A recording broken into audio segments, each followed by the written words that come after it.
Hôm nay quý khách chấm điểm món pate tôi mới nấu bao nhiêu điểm ạ? 10 điểm. Và hôm nay quý khách chấm đồ ăn tôi làm mấy điểm? 10 điểm.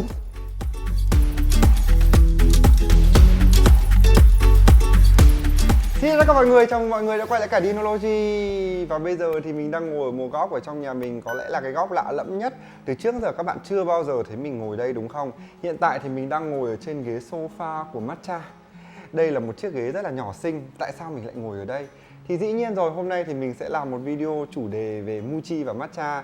Đây là một cái chủ đề mà các bạn yêu cầu rất là nhiều trong thời gian vừa rồi. Tuy nhiên là nói thật với các bạn là mình không có nhiều thời gian để làm. Nhưng mà hôm nay sau một thời gian nghỉ Tết khá là dài thì mình quyết tâm làm chủ đề mà các bạn yêu cầu nhiều nhất. Đó chính là về hai chú chó Mochi và Matcha của mình.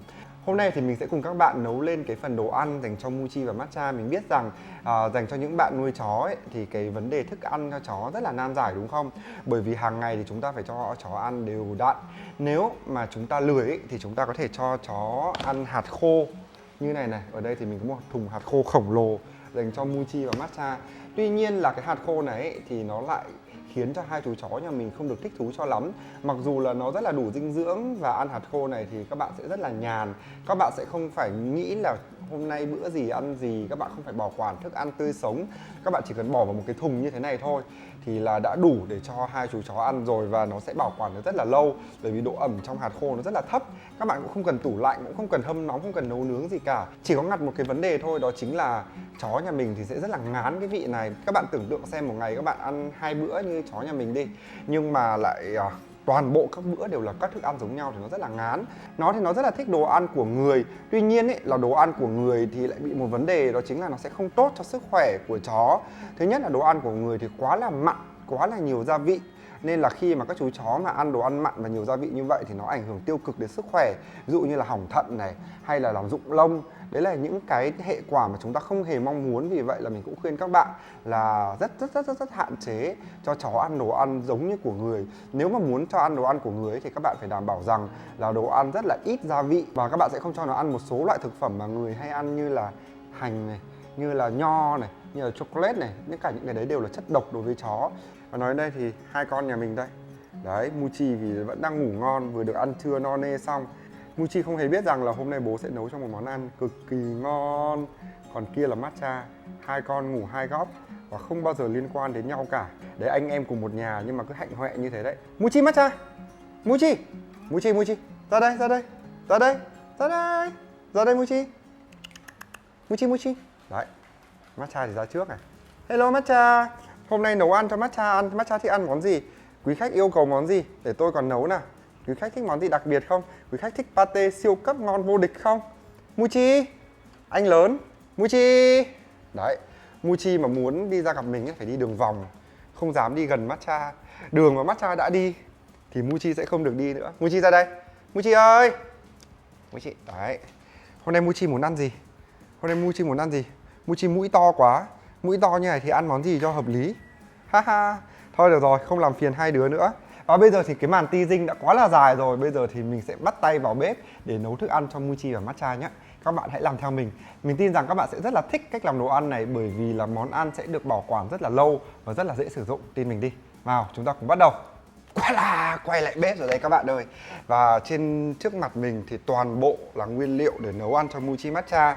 Thông thường khi mà mình lười và mình không có thời gian chuẩn bị ý, thì mình hay mua pate đóng hộp sẵn cho Mochi Matcha.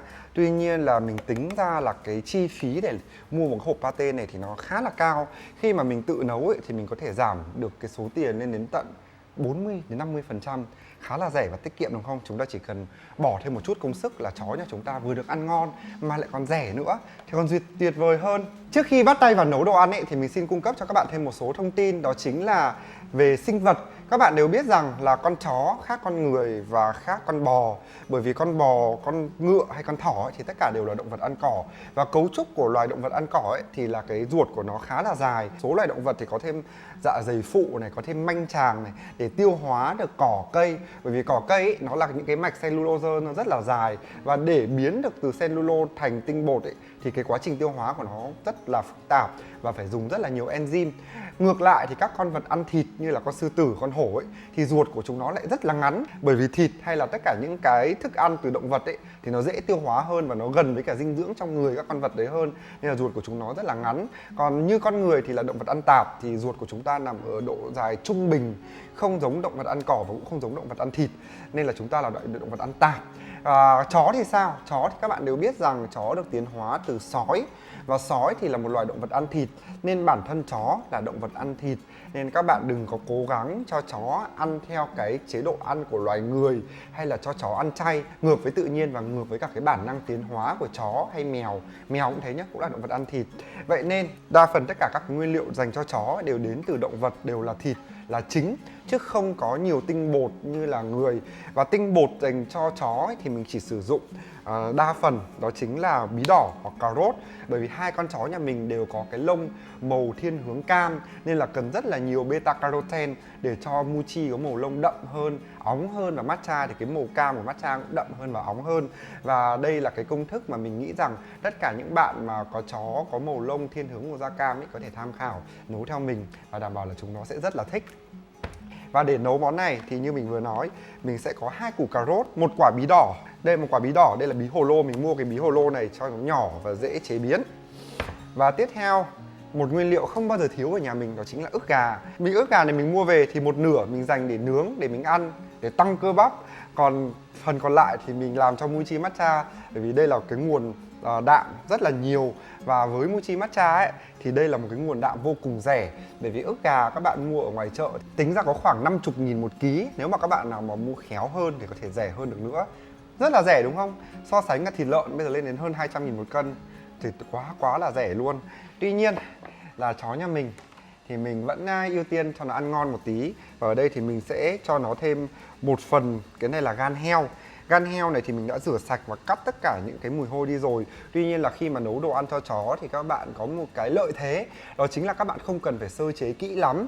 Bởi vì không giống như con người thì chó nó cũng dễ ăn hơn và hệ tiêu hóa của chúng nó cũng sẽ khỏe mạnh hơn.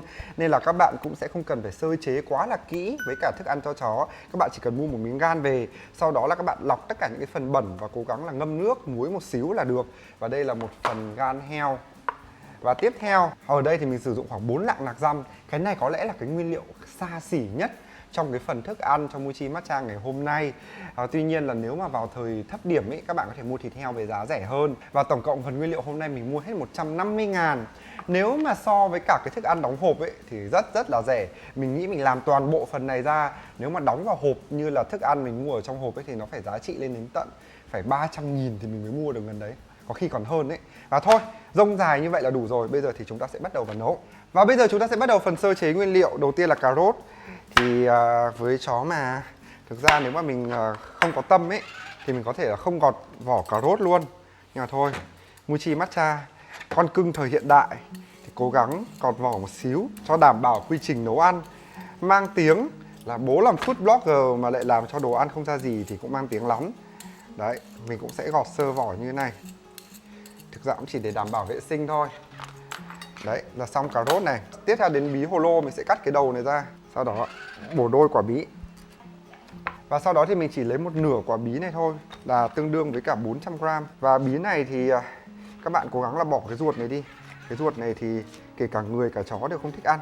Bạn nào mà siêng ấy thì lấy cái hạt này phơi lên, xong rang rồi làm hạt bí. Và các bạn sẽ cố gắng là lấy thật sạch cái phần ruột và phần hạt này ra. Và các bạn sẽ dùng cái đầu bén của thìa này để cạo bớt cái ruột này ra. Sau đó là chúng ta sẽ bắt đầu gọt vỏ. Như lần trước các bạn đã chỉ mình gọt vỏ như nào nhỉ? Mình quên mất rồi. Bạn nào nhớ nhắc lại mình đi. Bởi vì thực sự là gọt cái vỏ bí này rất là cực. Và các bạn sẽ cứ đặt lên thớt này, gọt từ trên xuống. Thì mình nghĩ là cái cách dễ nhất rồi. Bởi vì vỏ bí đỏ bao giờ nó rất là cứng. Nó cứng giống như là các bạn đi chẻ gỗ, chẻ tre, chẻ lạt ấy.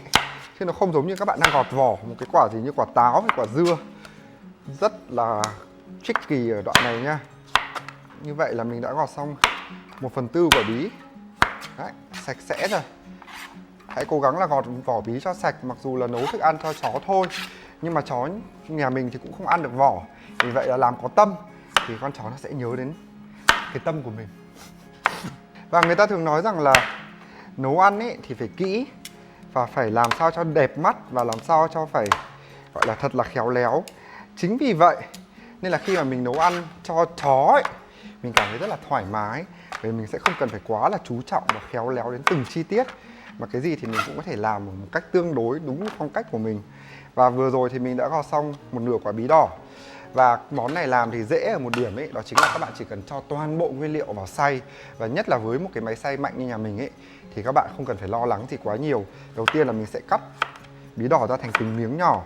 Cái này thì là điều hiển nhiên thôi, bởi vì khi mà các bạn xay cái gì ấy thì các bạn cũng cố gắng là cắt nguyên liệu ra thành từng miếng nhỏ, thì việc xay nó sẽ hiệu quả hơn. Còn nếu mà các bạn cho cả cái miếng to vào ấy thì xay cũng được, nhưng mà khi mà xay cả miếng to như vậy thì nó khó khăn hơn rất là nhiều. Và với chó nhà mình ấy, thường là mình sẽ cho nó ăn rất ít muối, bởi vì là chó như các bạn biết, động vật trong thiên nhiên ấy thì động vật nó sẽ không ăn nhiều muối như con người. Dĩ nhiên là mình sẽ phải bổ sung thêm một chút, bởi vì đấy là cái chế độ dinh dưỡng hợp lý hơn và tốt hơn. Nhưng mà tuyệt đối là không được nêm mặn như người nhá. Thông thường mình nêm đồ ăn cho chó thì mình chỉ nêm bằng 1/4, cho cùng lắm là 1/3 so với người. Đó, mình đã cho toàn bộ bí đỏ và cà rốt vào đây. Tiếp theo là mình sẽ cắt nhỏ ức gà. Ở đây mình sử dụng 2 miếng ức gà. Mỗi miếng này thì rơi vào khoảng 200g, tổng cộng khoảng 400g ức gà. Đây, thịt nạc dăm cũng 400g. Chúng ta sẽ thái nhỏ thịt nạc dăm ra. Có một số người thì thỉnh thoảng hay cho chó ăn thịt sống. Thì thực ra cái này thì hoàn toàn không có gì là sai cả, bởi vì là chó nó cũng khá là hoang dã, nó vẫn có thể ăn thịt sống và bộ tiêu hóa của nó thì vẫn có thể tiêu hóa được thịt sống. Tuy nhiên là khi mà cho chó ăn thịt sống với những loại chó mà được thuần rất là kỹ như Mochi hay Matcha thì không sao. Nhưng mà nếu mà với những loại chó mà cái bản năng hoang dã và tính hung dữ của nó còn nhiều như là Bulldog hay là Phú Quốc ấy, những là giống chó dữ ấy, mà cho nó ăn nhiều thịt sống quá ấy, thì là nó sẽ làm cho chó càng ngày càng dữ hơn. Vì vậy là cái chế độ ăn cũng ảnh hưởng đến tính cách của con chó rất là nhiều. Nếu mà các bạn cho nó ăn đồ chín quen ấy thì nó sẽ có một cái bản tính hiền lành và thuần hơn là các bạn cho nó ăn thịt sống. Nhưng mà có một số người nuôi chó thì vẫn khuyên là thỉnh thoảng cho chó ăn thịt sống một tí, để cho nó cái bản năng của nó vẫn được đảm bảo. Mình thì mình không ủng hộ việc đấy lắm. Và cuối cùng đây là miếng gan heo cho vào đây, các bạn biết để làm gì không? Bởi vì giống như làm pate cho người ấy, cái gan ấy khi mà xay ra thì nó sẽ rất là nhuyễn và sẽ rất là bết, và nó sẽ tạo được cái độ kết dính cho cái phần pate cho chó này. Và trước khi xay thì các bạn cũng cố gắng là cắt nhỏ ra nhé. Đây thật sự là những nguyên liệu rất là rẻ. Và có một điều mình rất là thích khi mà chúng ta mua những nguyên liệu rẻ này để cho thú cưng nhà mình ăn ấy, thì đấy là một cái biện pháp rất là tuyệt vời. Bởi vì khi mà một con heo này được mổ ra mà chúng ta ăn những cái phần ngon rồi, thì những cái phần còn lại, những cái phần mà ít người ăn ấy, thì chúng ta cho động vật và cho thú cưng ăn, thì đấy là đảm bảo rằng tất cả các nguyên liệu không bị lãng phí phần nào cả. Và mình cực kỳ ủng hộ việc đấy. Và bây giờ mình sẽ đi rửa tay và dọn dẹp, sau đó sẽ xay cái này. Và bây giờ thì mình đã sẵn sàng rồi các bạn này. Và xay với một cái lượng nhiều thế này thì các bạn tốt nhất là nên cho một chút nước vào. Để có một chút nước ấy thì nó sẽ làm cho cái hỗn hợp nó sẽ dễ xay hơn. Và sau khi đó thì mình cũng vẫn sẽ phải nấu chín tất cả những chỗ này lên và sẽ giảm lượng nước đi, nên là các bạn không lo là nó bị loãng quá nhé. Và mình sẽ xay trong vòng khoảng 30 giây với tốc độ xay trung bình này. Thì rất là nhiều thứ lộn nhộn nên là ban đầu xay nó hơi khó khăn một tí. Lỗi của mình các bạn ạ, quá nhiều. Chắc xay một nửa trước ạ. Để đầy quá máy xay nó sẽ bị lắc. Và sau khi mình đã giảm bớt lượng đồ đi rồi, bây giờ mình xay, mình nghĩ là sẽ dễ hơn. Đúng rồi đó. Và bây giờ mẻ đầu tiên cũng đã xong. Các bạn nhìn này, mình cũng chỉ xay đến độ này thôi, chứ mình không xay kỹ hơn. Bởi vì con chó nhà mình vẫn còn răng mà. Các bạn xay kỹ hơn thì cũng không để làm gì hết. Và sau khi xay thì mình sẽ bỏ ra và xay nốt nửa còn lại. Đó, mình thấy cái độ xay như này là vừa phải. Và bây giờ mình sẽ xay nốt chỗ còn lại đây. Cái nồi tận 5 cân. Xách một tay thật kinh khủng. Chúng ta sẽ xay tiếp. Như chỗ này thì thường mình cho Mochi Matcha ăn được trong khoảng 3 ngày, kết hợp với cả hạt khô nữa. Và đây là một cái lượng đồ ăn rất là vừa để mình cho nó ăn được trong khoảng 3 ngày. Và khi mà các bạn làm đồ ăn cho chó này, các bạn nên để cho nó tươi nhất có thể. Các bạn có thể nấu cho khoảng 1 tuần là vừa phải. Bần cùng bất đắc dĩ lắm ấy thì nấu hơn 1 tuần và để ngăn đá. Chứ còn nếu mà các bạn có điều kiện thì nên nấu đều đặn, thì chúng nó sẽ được hưởng những cái đồ ăn tươi ngon nhất. Và giống như mình thôi, giống như con người, nếu mà chúng ta được ăn đồ tươi thì chúng ta cũng sẽ hạnh phúc mà. Đó, và đây là toàn bộ chỗ đồ ăn này. Và bây giờ chúng ta sẽ mang đi nấu nha. Và bây giờ thì mình sẽ bắt đầu cho đồ lên bếp và nấu. Các bạn có thể thấy đây là một cái thể thống nhất và rất là khó nấu đúng không?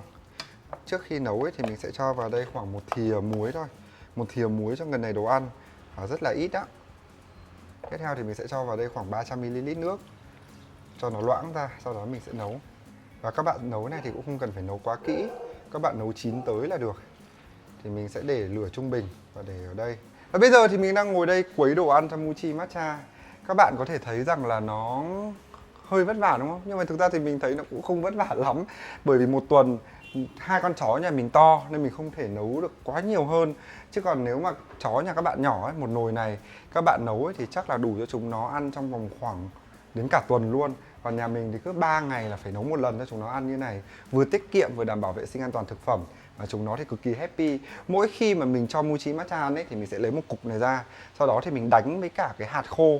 Như vậy là vừa đảm bảo đủ chất dinh dưỡng mà nó cũng rất là ngon. Hai con chó thì không bao giờ chê đồ ăn như vậy cả. Và các bạn muốn bảo quản cái này thì các bạn cũng chỉ cần cho vào hộp, cất tủ lạnh. Có những cái thời gian mà các bạn phải để lâu hơn ấy thì các bạn cất hộp, các bạn để ngăn đá. Và mỗi khi mà một tuần ăn thì các bạn giã đông từng hộp một. Như vậy cực kỳ dễ dàng đúng không? Dễ hơn là người ăn rất nhiều. Người ăn thì còn phải vị này, vị kia, đổi món liên tục chứ. Chó có như này là nó hạnh phúc lắm rồi. Và mỗi lần mà các bạn cho chó ăn này ấy, đảm bảo là nó yêu các bạn hơn rất là nhiều. Và để đảm bảo rằng món này không bị bén nồi thì mình sẽ phải khuấy liên tục. Nếu nhà bạn nào mà có lò nướng lớn ấy thì các bạn có thể cho cái này vào trong lò nướng cũng được. Cái này nướng thì các bạn nướng trong vòng khoảng 180 độ, trong vòng khoảng hơn 1 tiếng là ổn. Các bạn sẽ không cần phải đảo liên tục như mình. Lúc đấy thì pate nó sẽ đóng thành một cái cục lớn, cũng khá là dễ để các bạn có thể bảo quản và cất giữ. Trong lúc nấu mà các bạn thấy đặc quá thì các bạn hoàn toàn có thể châm thêm nước. Không biết các bạn nuôi chó ở nhà như nào chứ nhà mình kinh nghiệm nuôi 2 con chó ấy, cái bản tính bầy đàn của nó rất là rõ. Có nghĩa là Matcha ấy, thì nó luôn luôn cho nó là alpha, có nghĩa là con đầu đàn. Nên là mỗi khi mà mình cho Mochi, mặc dù Mochi lớn tuổi hơn, mình nuôi Mochi được 6 năm rồi, Matcha mới nuôi được hơn 2 năm. Nhưng mà lúc nào thì cũng vẫn phải cho con Matcha ăn trước. Nếu mà cho con Mochi ăn trước thì nào cũng có một cái đại chiến xảy ra. Nên là cái vấn đề cho chó ăn nó thật sự là một cái vấn đề cực kỳ nan giải. Mỗi con là phải một bát riêng, không con nào được ăn bát con nào, phải cho nó ăn đúng thứ tự nữa. Tưởng rằng là cái việc nuôi chó hàng ngày cho chó ăn nó là một cái việc mà kiểu không còn gì để nói. Nhưng mà đối với mình nó như là một công việc hàng ngày và rất là vất vả. Đây, sau một hồi đảo thì các bạn thấy về cơ bản là nó đã chín như thế này. Mình thì mình không muốn làm nó quá chín kỹ, bởi vì chó nhà mình thì cũng phải là chó con, cũng không cần phải ăn quá mềm. Tuy nhiên là mình cũng vẫn sẽ đậy nắp vào và để nó sôi trong vòng khoảng 5 đến 10 phút. Các bạn biết vì sao không?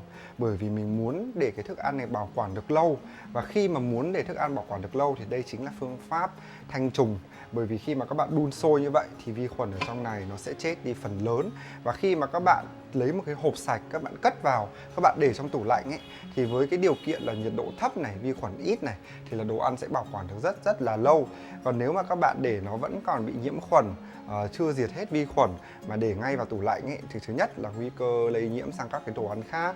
Thứ hai là các bạn để cái phần đồ ăn này cũng sẽ không được lâu nữa. Nên là mình sẽ đun cho nó sôi liu riu này trong vòng 10 phút và sau đó thì mình sẽ quay lại. Và bây giờ thì đã khá là sôi rồi các bạn. Như này thì mình cũng yên tâm được rằng là đồ ăn cũng đã được thanh trùng cẩn thận.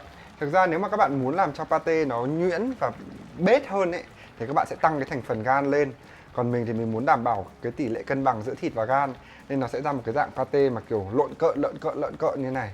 Chó nhà mình thì cực kỳ mê. Dĩ nhiên là tùy theo khẩu vị chó nhà bạn thích như nào. Bởi vì mấy con chó nhà mình nghĩ nhất là Mochi, cái khoang miệng nó rộng ấy, khi mà làm những cái pate nó dính quá thì nó sẽ bị dính vào suốt ngày mồm nhỉ. Nhìn nó rất là khó chịu. Là những cái ít dính này hơn thì sẽ hợp với nó hơn. Và bây giờ thì mình sẽ để cho đồ ăn nguội một tí và sau đó sẽ cất hộp. Và đây chính là pate mà mình đã làm xong cho Mochi và Matcha nhà mình. Có cà rốt, có bí đỏ, có thịt lợn, có thịt gà, có gan. Và sau đó thì mình sẽ cất vào hộp như này. Đậy trong hộp Tupperware rất là kín. Đó. Đẩy hết không khí ra, cất tủ lạnh và mỗi ngày cho chúng nó ăn một xíu. Và các bạn hoàn toàn có thể lưu trữ đồ ăn ở trong này lên tới cả tuần cho tới 10 ngày. Nếu mà các bạn cần lưu trữ lâu hơn thế thì hãy bỏ vào ngăn đá, sau đó hãy giã đông nhé. Còn bây giờ thì hẹn gặp lại các bạn vào bữa sau của Mochi. Chào các bạn, và bây giờ đã đến giờ ăn của Mochi Matcha rồi. Và bây giờ chúng nó đang rất là đói.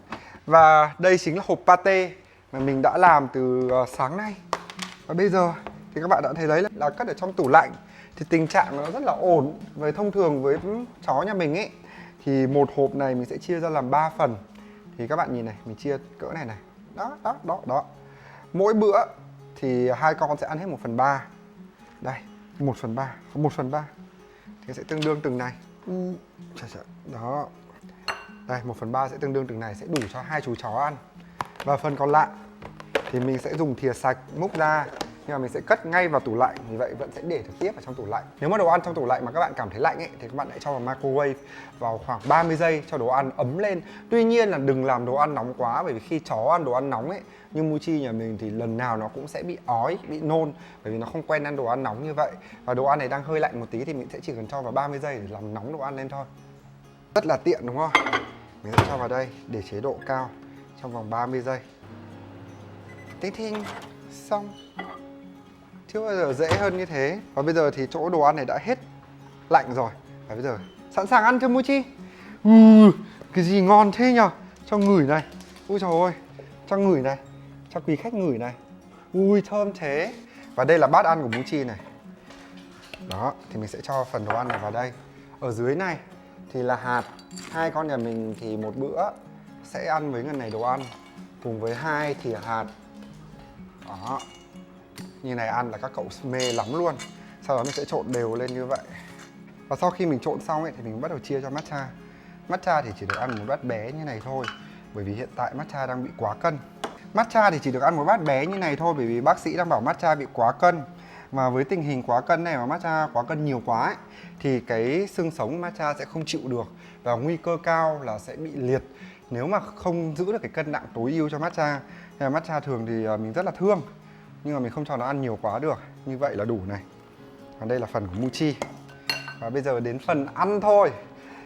Và theo nguyên tắc lúc nào Matcha cũng phải được ăn trước, nếu không là nó sẽ cắn chết Mochi. Matcha ăn đi. Đấy, mê lắm. Còn đây, Chi. Ui trời ơi, ngon thế nhờ. Ôi trời, ngon thế nhờ. Ngon quá. Đây. Rồi, đấy. Ăn nhá. Trong lúc chúng nó ăn ấy thì mình sẽ hứng nước cho hai cậu uống. Chó là một loài mà nó uống nước rất là nhiều, bởi vì là nó không có tuyến mồ hôi, nên toàn bộ cái phần tản nhiệt của chó là nó đều đi qua lưỡi và tuyến nước bọt. Nên là trong cái thời tiết nóng nực như ở Sài Gòn ấy thì các bạn nên cho chó uống nước rất nhiều, và lúc nào cũng sẵn sàng nước sạch. Và Mochi Matcha thì lúc nào cũng sẽ được uống nước lọc, nước giống như là mình uống thôi, và nó sẽ giảm nguy cơ sỏi thận cho chó rất là nhiều. Bởi vì chó ở Việt Nam nuôi rất hay bị sỏi thận, bởi vì là người ta thường không chú ý đến thức ăn cũng như nước uống của chó lắm. Nên là mình khuyên các bạn đã nuôi chó thì cố gắng cho chúng nó có một cái chế độ ăn cũng sạch sẽ như mình nhé. Đây, mời sếp ăn xong sếp uống nước nhá. Đây, sếp bự này nữa. Đấy. Có một điểm rất là đặc biệt ấy, khi mà chó ăn ấy thì thường là nó sẽ rất là gọi là defensive, có nghĩa là nó rất là hung hăng. Nhưng mà chỉ với chủ của nó ấy, thì kể cả mình có lấy mồm Mochi ra khỏi đồ ăn, nó cũng không bao giờ nó có nổi cáu cả. Trừ Matcha mà nó ăn ấy, mà mình đụng đến nó ấy, là nó ghét mình luôn. Con này rất là láo. Trời, các bạn ơi, mới có khoảng 1 phút 30 giây mà Matcha nó đã ăn như này rồi này. Hỏi làm sao mà nó không béo. Quá kinh khủng. Và các bạn nhìn này, đang mùa rụng lông của Matcha. Nuôi khổ lắm các bạn ạ. Một ngày thì mình dọn lông không biết bao nhiêu lần. Đấy, Mochi vừa ăn xong vừa uống nước xong. Đấy, Mochi rất là văn minh, bao giờ ăn xong cũng uống nước. Không bao giờ là ăn xong không uống nước cả, nên mồm Mochi rất là sạch sẽ. Và buổi tối thì thường mình đánh răng cho Mochi trước khi đi ngủ nữa, để đảm bảo răng của Mochi về già sẽ không bị gọi là viêm níu và rụng răng. Mochi ăn xong chưa? Ngon tuyệt vời bố ơi, ngon tuyệt vời luôn. Matcha ăn xong chưa?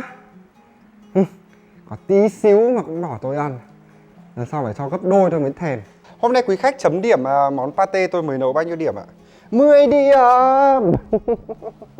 Lần sau ăn là phải nhường cho anh nữa, không được tham lam ăn một mình như thế nhé chưa? Và hôm nay quý khách chấm đồ ăn tôi làm mấy điểm? 10 điểm. Và quý khách có mê không ạ? Quý khách lớn lắm rồi nhưng mà quý khách vẫn rất thích được bế. Và hôm nay thì mình đã làm hoàn thành xong món pate cho Mochi và Matcha. Mặc dù hai con nhà mình thì nó không được hòa thuận cho lắm, và ăn uống thì đôi khi cũng xảy ra một số cãi vã cũng như chiến tranh. Nhưng mình tin rằng đây là công thức Mochi Matcha nhà mình rất là thích, và hy vọng rằng cũng là một cái gợi ý để cho bạn nào mà nuôi cún ấy, ở nhà có thể làm đồ ăn cho cún an toàn, đầy đủ dinh dưỡng cũng như là tiết kiệm nhất nhé. Và cảm ơn mọi người đã theo dõi. Nếu mọi người muốn xem thêm nhiều video với nội dung như này nữa ấy, thì hãy like và subscribe cho Dinology ngay từ bây giờ. Và mình xin hẹn gặp lại mọi người trong những video tiếp theo vào thứ Tư và Chủ nhật hàng tuần trên Dinology nhé. Còn bây giờ xin chào và hẹn gặp lại mọi người. Tạm biệt.